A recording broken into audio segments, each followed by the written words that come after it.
पक्का होता उसमें भी दरारें पड़ जाती है, वो भी टूटने की कगार पर आ जाता है।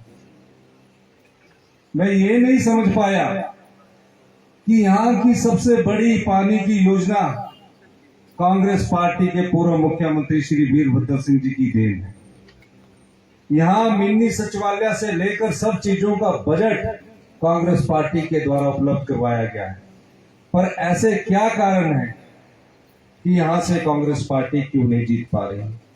आज जितनी संख्या में आप लोग आए हैं, एक विश्वास मेरे मन में पनपा है कि आने वाले समय में इस विधानसभा क्षेत्र के जिसको भी टिकट मिलेगा, आप एकजुटता से उसके पीछे खड़े होंगे। ये विश्वास आप लोगों से मैं लेने के लिए आया हूं। और मैं ये जानता हूं कि ये वो कांग्रेस पार्टी है जिसको तोड़ने की बार बार कोशिश की गई, लेकिन इसकी विचारधारा ने सभी कांग्रेस जनों को एक छत के नीचे रखा। 5 साल पहले प्रदेश के मुख्यमंत्री जयराम ठाकुर जी को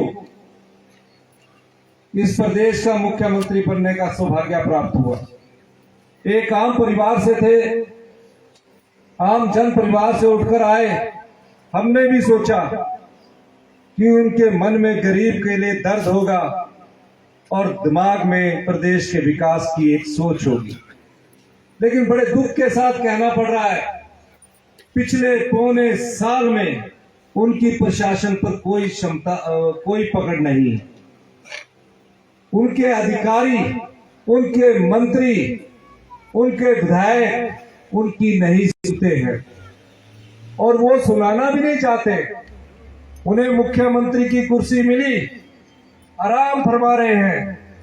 जो कुर्सी लोगों की सेवा के लिए मिलती है, अगर उस कुर्सी में आप लोगों की सेवा करने में सक्षम नहीं होते हैं तो हमें किस समय किस प्रकार अपने मत का प्रयोग करना है। जयराम ठाकुर जी, एक बात का हमें सब जवाब दे दीजिए।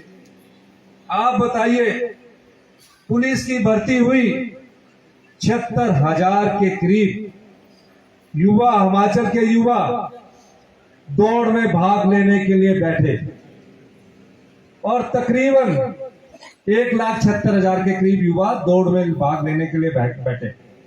76,000 लोगों ने फिजिकल टेस्ट पास किया। 76,000 लोगों ने फिजिकल टेस्ट पास किया और जब रिटन टेस्ट हुआ, गरीब माँ बाप के बेटे भी ये चाहते थे कि पुलिस में हमें नौकरी मिले। आम आदमी के बच्चे, किसान, मजदूर, सभी बच्चे चाहते थे कि हमें फिजिकल टेस्ट में हम पास हो गए हैं और रिटन टेस्ट की भी उन्होंने पढ़ाई की। बीएससी से लेकर एमएससी, एमए, बीए तक लड़के पुलिस टेस्ट की भर्ती में बैठे। पुलिस का टेस्ट हुआ, पुलिस के पेपर की छुपवाई भी पुलिस वालों ने की, पुलिस को प्रिंट भी पुलिस वालों ने करवाया। पेपर जो बनाने वाले थे वो भी पुलिस के अधिकारी थे और पुलिस के अधिकारियों द्वारा जो पेपर जहां एग्जामिनेशन हो रहे थे उस सेंटर में पहुंचाने वाले भी पुलिस के अधिकारी थे। और जब रिजल्ट निकला तो जो पुलिस में भर्ती होने के लिए टेस्ट में बैठे थे, जिसमें बीएससी के टॉपर से लेकर एमएलए, एमए के टॉपर तक लोग बैठे थे, वो सिलेक्ट नहीं हुए। सिलेक्ट कौन हुए? जिन्होंने 3 लाख रुपए में पेपर को खरीदा गया। कैसे खरीदा गया, कैसे पता लगा, ये आपको अभी जानकारी नहीं है। हमने विधानसभा में पूछा कि माननीय मुख्यमंत्री जी, ये बताइए कि पुलिस का जो पेपर लीक हुआ है उसमें कौन अधिकारी सम्मिलित है? माननीय मुख्यमंत्री जी विधानसभा के पटल पर यह जवाब नहीं दे सके। कहा कि हमने इंक्वायरी करवा दी है। हमने माननीय मुख्यमंत्री जी से पूछा कि कैसी इंक्वायरी है? मैं ही चोर और मैं ही कोतवाल, यानी कि पेपर भी मैंने सेट किया और पेपर भी मैंने लीक करवाया। पेपर कैसे लीक हुआ? जब सिलेक्शन हो गई तो कांगड़ा के एसपी और जो सिलेक्शन कमेटी के चेयरमैन थे, उन्होंने जो डिस्ट्रिक्ट कांगड़ा में पुलिस में रिटन टेस्ट में भर्ती में जो टॉपर था उसको बुलाया और पूछा कि अपने डॉक्यूमेंट चेक करवाए। तो एक पुलिस अधिकारी ने ऐसे ही उनसे सवाल पूछ लिया कि मैं पूछता हूं इसके 80 में से 70 नंबर आ रहे हैं, तो 70 नंबर आ रहे हैं तो लड़का +2 पढ़ा हुआ, इतना पढ़ने में इंटेलिजेंट है, तो उसने BA क्यों नहीं की? उन्होंने सोचा कि जब इतने नंबर आ रहे हैं रिटर्न में, पूछा उससे कि आप बताइए हमारे देश के प्रधानमंत्री का नाम क्या है। पानी पीते पीते उसने बोला देश के प्रधानमंत्री का नाम जयराम ठाकुर जी है। ये वो टॉपर बोल रहा पुलिस लीग का भर्ती का, जिसके 70 नंबर आए। पुलिस वाले अधिकारी को शक हुआ, उसने कहा कि अच्छा आप ये बताइए कि देश की राजधानी क्या है? तो उसने कहा जी देश की राजधानी शिमला है। दिल्ली नहीं बोला। और कौन बोल रहा है? जो उसने कांगड़ा में पुलिस का रिटन टेस्ट में टॉप किया हुआ, यानी लिखित परीक्षा में उसने टॉप किया हुआ। पुलिस अधिकारी ने बोला बेटा जरा अंदर आना। वो टॉपर के डॉक्यूमेंट लेके अंदर गए कि आपको देश के प्रधानमंत्री का पता नहीं है, देश की राजधानी का पता नहीं है, आप पूरे इतने 76,000 लोगों में टॉप कैसे किया आपने? कहता जी मुझे क्या पता है, मैं तो फिजिकल टेस्ट दिते मुझे बोले कि पेपर लीक हुआ था। बोले गुस्से हुआ था, कहते एक बीजेपी के नेता है वो भी पेपर लीक के बारे में बता रहे हैं। तो मैं तो कहता 3 लाख रुपए का पेपर खरीदा। किससे खरीदा? पुलिस अधिकारियों की बात हुई। तो जब उन्होंने अपने अधिकारियों को बताया, ऊपर मुख्यमंत्री तक को बताया, 3 दिन तक सचिवालय से उन्हें फोन आते रहे, रिजल्ट निकालिए, रिजल्ट निकालिए। हम धन्यवाद करते हैं कांगड़ा के उस एसपी का, उस सिलेक्शन कमेटी के आईजी का, जिन्होंने रिजल्ट नहीं निकाला। उन्होंने कहा हमारी आत्मा नहीं मानती है, हम देश के प्रधानमंत्री का नाम बोल रहे हैं, ये जयराम ठाकुर बोलते हैं, ये हम देश की राजधानी का नाम पूछ रहे हैं, ये शिमला बोल रहे हैं, हमारा मन नहीं मानना। इन्होंने कहा कि ये पेपर लीक हुआ है। तो जिस बच्चे से उन्होंने पूछा तो बोला आपने बेटा पढ़ा नहीं? कहते पढ़ना क्या था? बोला पहला क्वेश्चन था, पहले जितने भी 67 क्वेश्चन आए, बोलिया पहले क्वेश्चन से करना C टिक, दूसरे से करना B टिक, तीसरे से करना D टिक। मैं तो टिकी लिखी, मैं तो आगे पढ़िया कुछ नहीं। और मैं बोलिया मैं कई जगह भूल जाता था, मैं लिखी के लेगी हाथा च बाजुए च कि क्योंकि 15वें नंबर का C लिखना, 28वें नंबर का D लिखना। और पुलिस वाले जब मुकर गए तो मुख्यमंत्री ने वो पेपर को कैंसिल किया। इतना ही नहीं है, जब मुख्यमंत्री ने पेपर कैंसिल किया और कांग्रेस पार्टी ने विधानसभा के गवर्नर के बाहर धरना दिया, मुख्यमंत्री ने कहा हम CBI इंक्वायरी करवाएंगे। सब लोग खुश हो गए कि CBI का इंक्वायरी करवाएंगे। और आज बड़े दुख के साथ कहना पड़ता है इस प्रदेश के मुख्यमंत्री जी ने हिमाचल की जनता के साथ झूठ बोला। CBI इंक्वायरी की जो बात की, वो CBI की इंक्वायरी अभी तक नहीं हुई, उसकी नोटिफिकेशन भी नहीं हुई है। कांग्रेस पार्टी गवर्नर साहब के पास गई, कहा कि इसकी नोटिफिकेशन करवाओ, और दोबारा से पेपर लेकर सिलेक्शन भी कर दी गई। यानी कि जो भ्रष्टाचार पेपर लीक मामले में हुआ, तकरीबन 100 करोड़ रुपए का भ्रष्टाचार इस पेपर लीक मामले में हुआ। 200 बच्चों ने 3 से 5 लाख रुपए तक उस पेपर को खरीदा।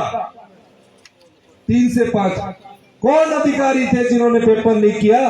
तो पकड़े कौन गए? गोरखे, लेबर वाले, गरीब आदमी पकड़ा गया, कोई पुलिस का अधिकारी इसमें नहीं पकड़ा गया। हम इस मंच के माध्यम से आप लोगों को, हिमाचल की जनता को ये वादा करना चाहते हैं कि कांग्रेस पार्टी की सरकार आएगी जिसने हिमाचल के युवाओं के भविष्य से खिलवाड़ किया है, वो जेल की सलाखों में जाएंगे, इसमें कोई दो राय नहीं है। और एक और सरकार है दिल्ली में, मोदी जी नई नई योजनाएं लाते हैं। कौन सी योजना? अग्निपथ योजना। अग्निपथ योजना के द्वारा क्या कर रहे हैं कि अग्निवीर भर्ती होंगे। कौन अग्निवीर बनेगा?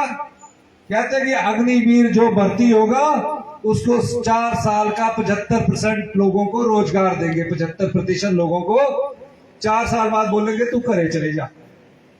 मैं देख रहा था मेरे अपने एरिया में नदौन में रोज सुबह सुबह 5 साढ़े 5 बजे 25-30 लड़के डंड बैठ के करते थे, रोज दौड़ते थे 5-10 दिन। मैं भी सवेरे सवेरे चलता था।